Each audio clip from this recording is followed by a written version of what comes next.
된 그리스도인의 정체성이라는 말씀의 제목으로 함께 은혜를 나누도록 하겠습니다. 얼마 전 우리 청년들과 전자제품 관련하여서 일상적인 대화를 나누다가 요즘 유행하는 그런 스마트폰 브랜드에 대해서 이런저런 이제 대화를 이어가게 되었습니다. 그러면서 요즘 젊은 세대들에게 최고 인기 있는 브랜드가 어디이고 또 가장 성능이 좋은 그런 제품은 무엇이고 이렇게 계속해서 이제 주제를 이어가게 되었는데요. 결국에는 본인들이 사용하고 있는 그 제품, 그 브랜드가 가장 좋고 가장 뛰어나다라고 이렇게 서로 또 우기면서 자랑을 하다가 결국 이제 웃으면서 이야기가 끝이 났는데요.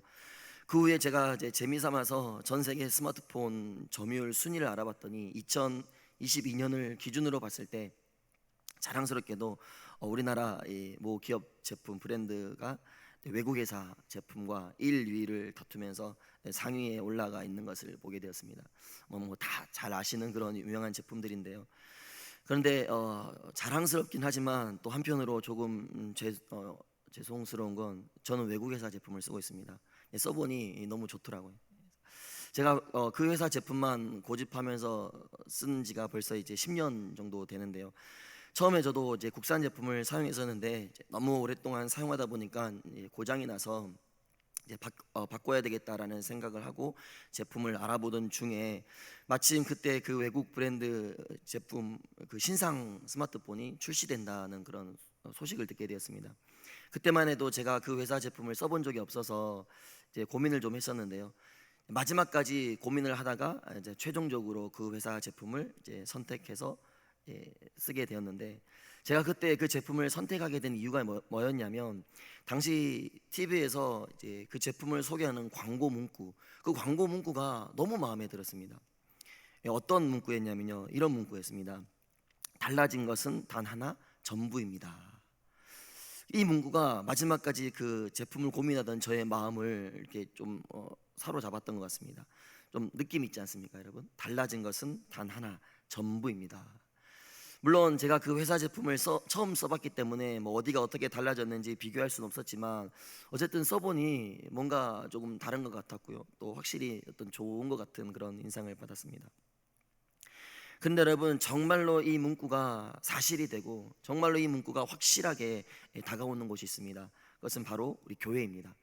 우리가 복음을 듣고 신앙을 갖게 되었다라는 것, 그래서 예수 그리스도를 나의 구주가 되심을 고백했다는 것은 우리 인생에 딱 하나 달라진 것 같지만 결국은 전부가 달라진 거나 다름없는 그러한 놀라운 변화를 가져왔다라는 것입니다. 여러분, 어떤 변화입니까? 바로 우리의 정체성의 변화입니다. 정체성이 달라졌다는 것은 우리 인생의 가치가 달라졌다는 것이고 삶의 목적이 달라졌다는 것이고 삶의 기준과 방향이 달라졌다는 것입니다. 결국에는 전부가 달라진 것입니다.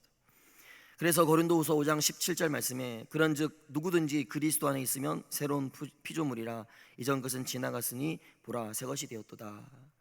여러분, 이 말씀을 현대인의 성경으로 보면 조금 더 이렇게 직접적으로 다가옵니다. 현대인의 성경에 보니까 그러므로 누구든지 그리스도 안에 있으면 새로운 존재입니다. 옛 사람은 없어지고 새 사람이 된 것입니다. 여러분, 그렇습니다.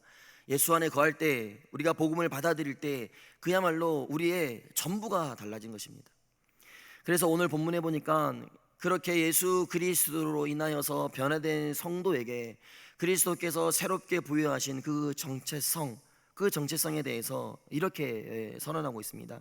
9절에 보니까요, 그러나 너희는 택하신 족속이요 왕같은 제사장들이요 거룩한 나라요 그의 소유가 된 백성이니 이는 너희를 어두운 데서 불러내어 그의 기이한 빛에 들어가게 하신 이의 아름다운 덕을 선포하게 하려 하심이라. 그리스도를 믿는 그 믿음으로 인하여서 하나님께서 죄인인 우리를요 택하신 족속으로 또 왕같은 제사장으로 거룩한 나라로 그의 소유된 백성으로 삼으셨다라는 것입니다. 여러분, 이것을 더욱 명료하게 말하면 주를 영접함으로 인하여서 우리의 모든 신분이 완전히 변화되었다라는 것입니다. 그렇게 놀라운 변화된 정체성, 그리스도로 인하여서 우리에게 이토록 놀라운 정체성, 새로운 신분이 부여되었다라는 것입니다. 여러분, 이것을 우리가 조금 더 구체적으로 들어가서 살펴보면요, 먼저 이 택하신 족속이라는 말의 의미는 이스라엘 백성이 아브라함의 육체적 혈통으로서 하나님께 받은 백성이었던 것처럼 이제 그리스도의 보혈의 공로에 힘입어서 그를 믿음으로 하나님이 백성이 된 우리 성도 또한 이스라엘처럼 하나님의 선택을 받은 족속이 되었다라는 것을 말하고 있습니다. 그러므로 이제 더는 당시 유대인들이 주장했던 것처럼 육체적 혈통에 의해서 특권을 누리는 그러한 존재는 이제 사라졌고요. 오늘 본문에서 말하는 것처럼 모퉁이 돌이 되신 그리스도를 믿고 그와 연합된 자들만이 새롭게 하나님의 택하신 족속이 될 수 있다라는 것입니다. 한마디로 그 옛날 이스라엘 민족이 가졌던 그 특권을 동일하게 누리는 영적 이스라엘이 된 것입니다. 두 번째, 그리스도인의 변화된 정체성인 왕 같은 제사장, 말 그대로 왕인 동시에 제사장의 직을 가졌다라는 의미입니다. 우리가 이 지위를 조금 더 쉽게 이해하기 위해서 이 땅의 진정한 왕이자 제사장으로 오신 예수 그리스도, 우리가 예수님의 모습을 조금 더 살펴보아야 하는데요. 여러분, 예수님은 신분은 왕이시지만 종으로 이 땅에 섬기기 위하여서 종으로 이 땅에 오셨습니다. 또한 영원한 대제사장이 되시지만 다른 동물을 제물로 드리신 것이 아니라 자신의 목숨을 제물로 드리심으로 인하여서 온 세상을 다스리시는 왕의 권한을 받으셨습니다. 그리고 이와 같은 모습을 우리에게 보여주시면서 우리 또한 그러한 왕 같은 제사장의 직분을 감당하도록 그 신분을 우리에게 부여하신 것입니다. 그러므로 우리가 비록 왕 같은 제사장의 신분은 부여받았지만 예수님께서 그러하셨듯이 우리도 역시 이 땅에서 섬기는 종으로서의 사명을 감당해야 한다는 것입니다. 또한 우리 몸을 거룩한 산 제물로 드리는 그러한 거룩한 삶을 살아야 하는 것입니다. 그리고 우리가 그렇게 살아갈 때 이 땅 가운데서 말할 수 없는 영광을 누릴 수 있게 되는 것입니다. 그래서 오늘 베드로 사도가 이 부분을 설명하면서요, 오늘 본문 4절 말씀해 보니까 사람에게는 버림바가 되었으나 하나님께는 택하심을 입은 보배로운 산돌이신 예수께로 나아가. 즉 여러분, 예수님께서 그를 믿지 않는 자들에게는 버림받은 돌처럼 여겨졌지만 하나님께서 택하심으로 성전의 귀한 모퉁이 돌이 된 것처럼 당시에 세상으로부터 핍박당하며 버림받은 취급을 받았던 성도들 역시도 산돌이신 그 예수님께로 나아가면 그들 역시 산돌로서 신령한 집으로 세워져 가게 된다, 존귀한 존재가 된다라는 것을 말씀하고 있는 것입니다. 여러분, 그것이 이어지는 5절의 말씀에도 계속 기록되어 있습니다. 5절 말씀에 보면 너희도 산돌같이 신령한 집으로 세워지고 예수 그리스도로 말미암아 하나님이 기쁘게 받으실 신령한 제사를 드릴 거룩한 제사장이 될지니라. 같은 말씀 계속 반복되고 있습니다. 여러분, 그러므로 이와 같은 놀라운 사실이 당시 박해의 직면에 있었던 이 소아시아 교회의 성도들에게 얼마나 큰 위로와 힘이 되었겠냐라는 것입니다.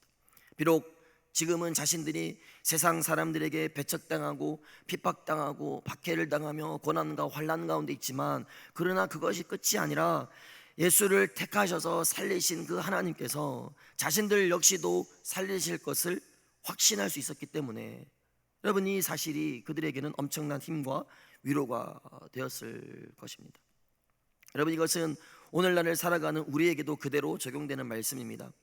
우리 또한 예수 그리스도로부터 부여받은 이 왕같은 제사장의 직분, 우리가 이 직분을 잘 감당하게 되면 고난을 이기고 세상을 이기고 육신의 정욕을 이기고 죄와 악을 이기면서 우리 또한 왕같이 살아가게 되는 것입니다.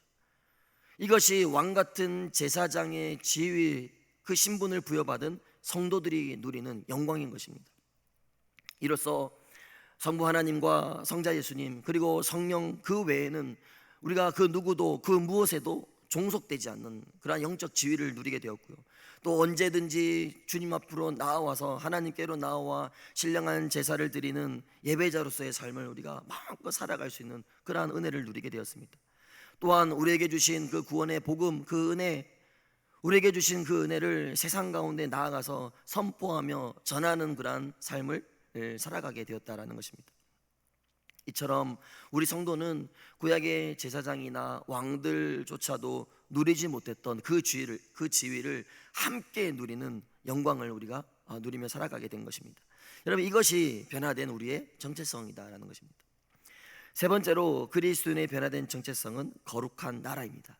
여러분, 이 거룩한 나라는 원래 하나님을 섬기기 위하여서 구별되었던 이 이스라엘 백성을 지칭했던 표현이었습니다.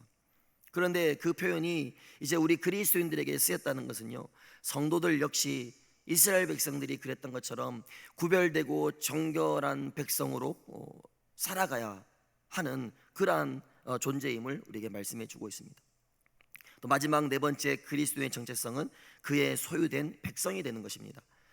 여러분, 그의 소유가 되었다라는 것은 획득과 보존의 의미가 있습니다. 즉, 하나님의 소유된 백성이라는 이 표현에는요, 하나님께서 성도를 특별히 자기 백성으로 삼으시고 그를 모든 환난에서 건지시고 심판날까지 보존하며 지키신다라는 그런 의미가 이 문장에 들어가 있습니다. 즉, 이스라엘이 하나님의 특별하고 소중한 백성이었던 것처럼 이제 신약시대를 살아가는 영적 이스라엘인 우리 성도들 역시 하나님의 특별한 소유가 되었습니다. 그래서 우리를 끝까지 지키시고 환난에서 건지시고 보존하여 지키신다라는 의미가 있다라는 것입니다. 여러분, 하나님께서는 우리를 그러한 특별한 존재로 삼기 위해서요, 사랑하는 독생자 예수 그리스도를 그 대가로 지불하셨습니다. 그러니 우리가 그 사실 하나만으로도 하나님의 소유된 백성인 우리의 가치가 얼마나 놀랍고 또 특별한지를 우리가 짐작해 볼 수 있는 것입니다. 그러므로 날마다 그 은혜에 감격하여 그의 소유된 백성으로서의 삶을 살아가는 복된 성도의 삶이 되어야 할 줄 믿습니다. 그렇다면 하나님께서 우리에게 이토록 놀라운 특권을 부여하신 목적이 무엇일까? 그것이 9절 하반절 말씀에 기록이 되어 있습니다. 이는 너희를 어두운 데서 불러내어 그의 기이한 빛에 들어가게 하신 이의 아름다운 덕을 선포하게 하려 하심이라. 성도들로 세상에 대하여 하나님의 아름다운 덕, 즉 그 하나님의 구원의 복음, 그것을 전하는 자들로 삼기 위함이라는 것입니다.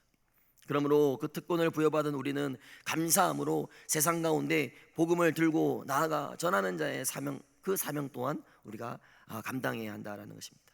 바라기는 기쁨으로 우리가 이 사명을 감당할 수 있기를 간절히 소망합니다. 끝으로 변화된 그리스도인의 정체성을 부여받은 우리가 이제 앞으로 어떠한 삶을 살아내야 할까? 여러분, 그것이 10절에 기록이 되어 있는데요. 너희가 전에는 백성이 아니더니 이제는 하나님의 백성이요 전에는 긍휼을 얻지 못하였더니 이제는 긍휼을 얻은 자니라. 예수 그리스도 안에서 변화된 정체성을 부여받은 성도는 이제 그 시점을 기점으로 전과 후가 확연하게 다른 삶을 살아야 함을 우리에게 말씀하고 있습니다. 즉, 전에는 심판을 받을 사람이었지만 이제는 하나님의 품 안에 거하는 그런 하나님의 자녀가 된 것입니다. 주님의 은혜로 완전히 바뀌게 된 것입니다. 이전 것은 완전히 사라지고 새로운 피조물이 된 것입니다. 그런데 여러분, 우리가 여기에서만 머물러 있어서는 안 됩니다. 예수 그리스도를 영접함으로 우리의 정체성이 완전히 바뀌었다는 그 사실에서요, 이제는 우리가 한 걸음 더 성숙한 신앙의 모습으로 나아가야 한다라는 것입니다. 조금 극단적인 비유이긴 하지만 여러분, 죽음을 앞두었던 사형수가 완전한 사면을 받았음에도 불구하고 여전히 감옥에서 지냈던 것처럼 불안과 두려움에 휩싸여서요, 사회를 비방하고 분노하고 그렇게 살아간다면 얼마나 여러분 어리석은 모습이겠습니까? 또 엄청난 빚 때문에 항상 쫓겨다녀야 했던 자가 한순간에 그 빚을 탕감받았음에도 불구하고 그가 계속해서 불안 속에서 생활한다면 그 또한 얼마나 가엾고 또 안타까운 일이겠습니까? 그래서 우리가 신분과 정체성이 변화되었다면 이제는 거기에 걸맞은 생각과 정서와 행동, 그러한 변화된 삶의 모습이 따라야 한다는 것입니다. 그러므로 이제는 죄의 옷을 우리가 벗어버리고 그리스도의 옷을 덧입어야 할 줄 믿습니다. 바울 사도가 그리스도인들을 잡기 위해서 다메섹으로 가던 중에 예수 그리스도를 만나서 그의 모든 삶이, 그의 정체성이 완전히 변화되었던 것처럼 우리 또한 생각이 바뀌고 정서가 바뀌고 행동이 바뀌고 그러한 모든 우리의 삶이 변화되어야 할 줄 믿습니다. 그렇게 예수 그리스도를 영접한 전과 후가 완전히 구분되어지는 삶을 살아갈 때 새롭게 변화된 우리의 정체성, 새롭게 변화된 우리의 신분이 더욱 가치 있게 빛나게 될 줄 믿습니다. 오늘도 예수 그리스도로 인하여 변화된 그 정체성에 걸맞게 택하신 족속으로서 또 왕같은 제사장으로서 또 거룩한 나라요 그의 소유가 된 백성으로서 살아가시면서 주의 영광을 위하여 살아가시고 또 그에 합당한 삶을 살아가시면서 주님께 기쁨이 되는 그러한 복된 하루의 삶을 살아가시는 동부의 모든 새벽 가족들 될 수 있기를 주님의 이름으로 부탁을 드리겠습니다. 기도하겠습니다.